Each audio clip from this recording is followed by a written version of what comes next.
Welcome back to जागो लाहौर। जनाब, कुछ पंजाब के हवाले से बात कर लेते हैं। पंजाब में गाड़ियों को री रजिस्टर्ड करने का फैसला किया गया है और पंजाब से जो बाहर हैं दूसरे सूबों की गाड़ियां पंजाब में री रजिस्टर होंगी। ये नया फैसला आया है। इसके अलावा महकमा एक्साइज एंड टैक्सेशन ने नई पॉलिसी पर काम करना शुरू कर दिया है। दीगर सूबों की जो ना दहिंदा गाड़ियां हैं उनको पंजाब में चेक करने का कोई निज़ाम नहीं है और सिंध में गाड़ियों की बायोमेट्रिक ट्रांसफ़र सहूलत के बाद पंजाब में री रजिस्टर पॉलिसी का फैसला किया गया। एक तो इस स्टोरी के ऊपर बात करनी है, दूसरा 13,500 से ज़ायद जो इंटर्न स्कूल टीचर्स हैं उनके लिए अच्छी खबर आई है। अच्छी खबर ये है कि STIs को अपॉइंटमेंट ऑर्डर आज जारी हो जाएंगे और जितने भी अपॉइंटमेंट ऑर्डर्स हैं ये जो स्कूल सरबराहान है वो ही इनको जारी करेंगे। एक ये स्टोरी पर डिस्कशन करनी है। दूसरा, अवामी जो नुमाइंदे हैं उनकी मौजें ख़त्म हो चुकी हैं। पैक्टा की मुख्तलिफ कमेटियों के जो इजलास हैं उसमें शिरकत करने के लिए अलाउंस मिला करता था और अब उस अलाउंस में कटौती की जा रही है। क्यों किया जा रहा है इसके ऊपर बात करेंगे। आतिफ परवेज़ इस वक्त हमारे साथ स्टूडियोज़ में मौजूद हैं। सबसे पहले तो जो पंजाब में री रजिस्ट्रेशन का जो निज़ाम मुतारिफ़ कराया गया है उस पर बात कर लेते हैं। आतिफ, आपको वेलकम कहते हैं जागो लाहौर में। कैसे हैं आप? ठीक ठाक हैं? थैंक यू, मैं ठीक हूँ, आप ठीक? मैं भी बिल्कुल ठीक ठाक। आतिफ, ये जो पंजाब से बाहर वाली जो गाड़ियाँ उनको री रजिस्टर किया जा रहा है पंजाब के अंदर, इस क्या वजह बनी है कि दोबारा से नए सिरे से ये चीज़ें की जा रही, नए से रजिस्टर करना है इन्होंने गाड़ियों को? देखिए, इससे कुछ अर्सा पहले तो पंजाब हुकूमत ने ये फैसला किया था कि जो पंजाब के रिहायशी हैं वो सिर्फ पंजाब में ही गाड़ियाँ रजिस्टर करवा सकते हैं। एक स्कीम जो है वो इस्लामाबाद में थी कि वहाँ पर रजिस्ट्रेशन की फ़ीस जो है वो कम थी। अच्छा, इसके साथ ये भी था कि दूसरे सूबों की, फ़र्ज़ करें KP की है, बलूचिस्तान की है या सिंध की गाड़ियाँ जो हैं, वहाँ की गाड़ियाँ यहाँ पर चल तो रही थी, ख़रीद तो ली जाती हैं, हाँ, लेकिन उनको चेक करने का उस तरीके से मैकेनिज़्म मौजूद नहीं था कि उन्होंने टोकन टैक्स अदा भी किया है कि नहीं किया। टोकन टैक्स की अदायगी जो है वो हर सूबे का, जिधर वो गाड़ी रजिस्टर्ड होती है उसका हक होता है कि ये टोकन टैक्स वगैरह और रजिस्ट्रेशन की फ़ीस ये उसी सूबे में होनी चाहिए। तो इतने अरसे से ये सिलसिला चल रहा था और लोग जो हैं वहाँ से गाड़ियाँ ख़रीद लेते थे, उनके टोकन टैक्स नहीं होते थे तो पंजाब में आके चलाना शुरू कर देते थे। यहाँ पर महकमा एक्साइज के पास उस तरीके से मैकेनिज़्म मौजूद नहीं था या सूबों के दरमियान उस तरीके से कोऑर्डिनेशन नहीं है, जिसकी वजह से महकमा एक्साइज को भी जो है वो नुकसान का सामना करना पड़ता था। और दूसरा, सिंध की जो नंबर की गाड़ियाँ हैं या बलूचिस्तान या KP, उनकी मार्केट वैल्यू भी कम होती है। तो अब जिन्होंने गाड़ी खरीद ली वो चाहते थे कि हम पंजाब में अब रहते हैं तो इनको यहाँ पर रजिस्टर्ड करवा लिया जाए। तो ऐसी कोई पॉलिसी मौजूद नहीं थी कि सिंध, KP या दूसरे सूबों की गाड़ियों को पंजाब में रजिस्टर्ड करवा लिया जाए। री रजिस्ट्रेशन की पॉलिसी नहीं थी। तो अब इसके ऊपर महकमा एक्साइज की जानिब से काम शुरू कर दिया गया है कि गाड़ियों की री रजिस्ट्रेशन जो है वो पंजाब में हो सकेगी। इस हवाले से महकमा एक्साइज ने हुकूमत से रब्ता किया और हुकूमत ने बाकायदा तौर पर सिंध, बलूचिस्तान और KP को ख़त भी लिखती है कि इस मामले पर हमारे से मुआहदा किया जाए कि जो गाड़ियाँ वहाँ पर रजिस्टर्ड हैं उसको अब यहाँ पर रजिस्टर किया जाए। बड़ी गाड़ियाँ ज़्यादातर तादाद होती थी सिंध की, तो सिंध में जो है वो बायोमेट्रिक का निज़ाम मौजूद नहीं था। पंजाब में जो है गाड़ियों की ट्रांसफ़र बायोमेट्रिक के ज़रिए से हो जाती थी, तो अब सिंध में भी बायोमेट्रिक का आगाज़ कर दिया गया है। तो उस मामले पर भी जो रुकावट थी, जो ट्रांसफ़र करना है वो ज़रा बेहतर हो जाए डेटा। बेशक सिंध में बैठा हो, जिसने फर्स्ट बायर है, उसने अगर पंजाब में बैठे बंदे को गाड़ी ट्रांसफ़र करनी है तो वो वहाँ से बायोमेट्रिक कर लेगा और ये वाला ख़रीदार यहाँ से कर लेगा। तो इस पॉलिसी पर अब बाकायदा तौर पर काम कर दिया गया है और इससे महकमा एक्साइज को जो रेवेन्यू है उसमें भी इजाफा होगा। जो टोकन टैक्स ना दहिंदा थे, जो गैर रजिस्टर्ड गाड़ियाँ डिफ़ॉल्टर थे। अब ये पॉलिसी का निफाज, मतलब एक सवाल है जो सबके दिमाग में आता है, पॉलिसी का निफाज सिर्फ अवामी सहूलत है या फिर सिर्फ और सिर्फ रेवेन्यू इकट्ठा करने की कोशिश है? दोनों नहीं है जी, क्योंकि देखिए एक तो महकमा एक्साइज को तो पैसे आएंगे ही रजिस्ट्रेशन के, दूसरा जो लोग गाड़ी खरीद लेते थे कि चले सस्ते नंबर की सस्ती गाड़ी वहाँ से मिल जाती है, वो पंजाब में नहीं पड़ेगी। अब उसके ऊपर फ़र्क तो पड़ेगा बिल्कुल।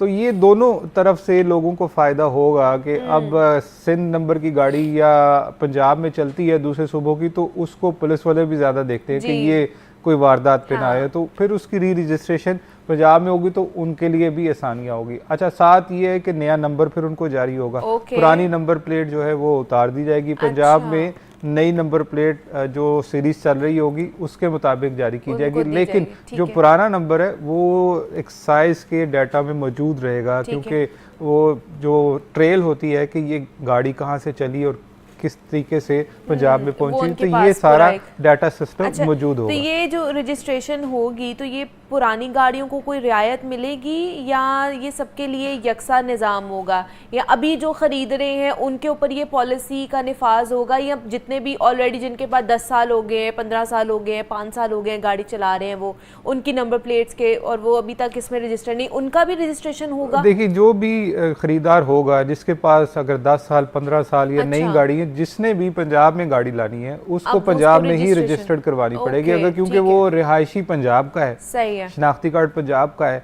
रहता वो सिंध में नहीं है, गाड़ी उसने सिंध से खरीद ली है, तो उसको फिर ठीक है। रजिस्ट्रेशन करवानी पड़ेगी। ठीक साथ साथ आपने ये जो फीस के हवाले से भी बात की, जी, इसमें जी।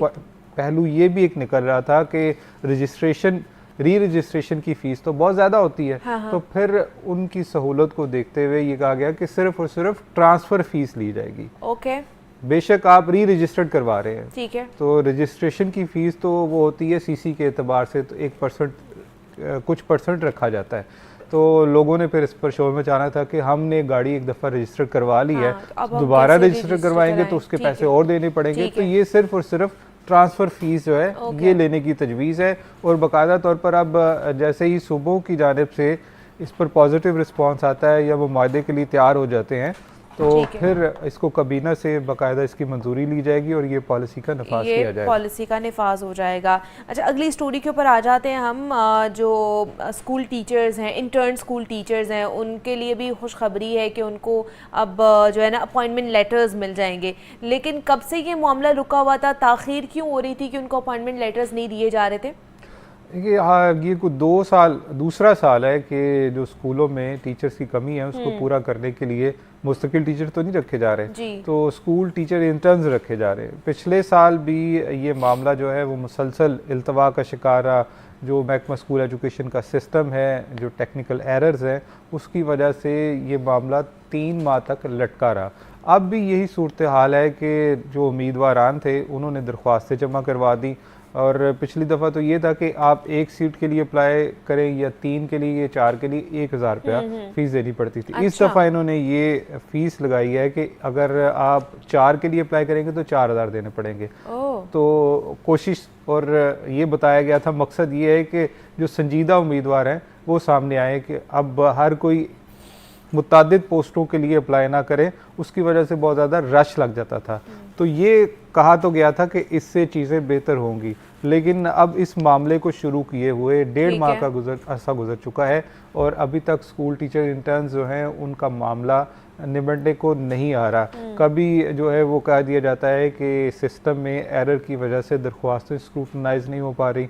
अब इंटरव्यूज़ भी हो चुके हुए हैं, कई जगह पर लिस्टें भी लग चुकी हैं, लेकिन फिर भी जो तरीक़ाकार अपनाया गया था उस पर उम्मीदवारों को बहुत ज़्यादा शिकायत है। वो कहते हैं कि सिफारिशों पर जो लोगों को रखा जा रहा है, तो इस पर महकमा स्कूल एजुकेशन ने फिर एक ग्रीवेंस कमेटी बना दी है। पहले कहा जा रहा था कि आज के रोज़ ऑर्डर जारी कर दिया जाए, लेकिन अच्छा। अभी जो इसमें ताज़ा अपडेट ये आई है कि 22 तक ये मामला मजीद डिले हो गया है। मजीद लटक गया ओके। है। अच्छा, ऊपर से अब ये देख लें कि इम्तहानात में थोड़ा सा अरसा रह गया है, तो ये कितना अरसा आकर स्कूल टीचर इंटर्न्स पढ़ाएंगे, इनका जो मकसद है वो तो फौत होता नज़र आता है कि ये रखा तो इसलिए जा रहा था कि स्कूलों में टीचर्स की शॉर्टेज है, तो ये आएंगे और जहाँ पर असातिज़ा की कमी है उनको पूरा करेंगे और बच्चों को मेयारी तालीम मिलेगा, उनके इम्तहानात की अच्छी तैयारी होगी। लेकिन जिस तरीके से ये प्रोसेस शुरू किया जाता है, हर दफ़ा ही 2 सालों से जो है वो रुकावटें और इल्तवा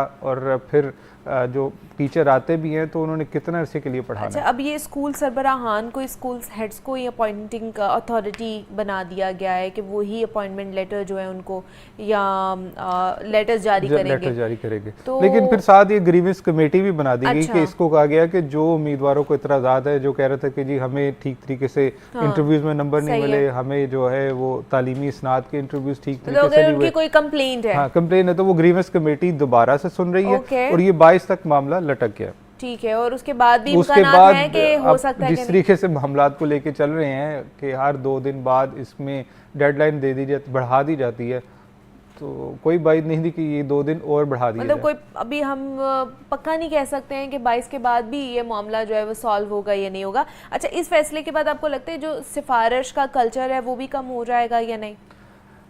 ये कहा तो यही जाता है कि सिफारिशों को हमने मेरिट पर ही रखा जाता है, लेकिन इंटरव्यूज़ में चलती सिफारिशें ही हैं। अच्छा इंटरव्यूज़ में चलती सिफारिशें ही हैं, जिसकी ज़्यादा सिफारिश होगी, ठीक है, तगड़ी सिफारिश होगी, वो सीट ले जाएगा। बाकी जो तालीमी इसनाद है, जो कोई और एडिशनल नंबर है, वो तो मिल जाते हैं। जो फ़र्क आता है वो इंटरव्यू में होता है। उसमें अगर किसी ने MPA ने, MNA ने या कोई और इलाके का तगड़ा बंदा है या महकमा स्कूल एजुकेशन से, डिस्ट्रिक्ट एजुकेशन अथॉरिटी से सिफारिश चली जाती है तो पहले नंबर पे वो आ जाता है, दूसरे जो है वो देखते रह जाते हैं। अब ये होगा कि कम से कम जो शिकायत हो जाएंगी तो फिर ये सिलसिला हो जाएगा, लेकिन सिफारिशों के ऊपर ही ये चीज़ चल रही होती है।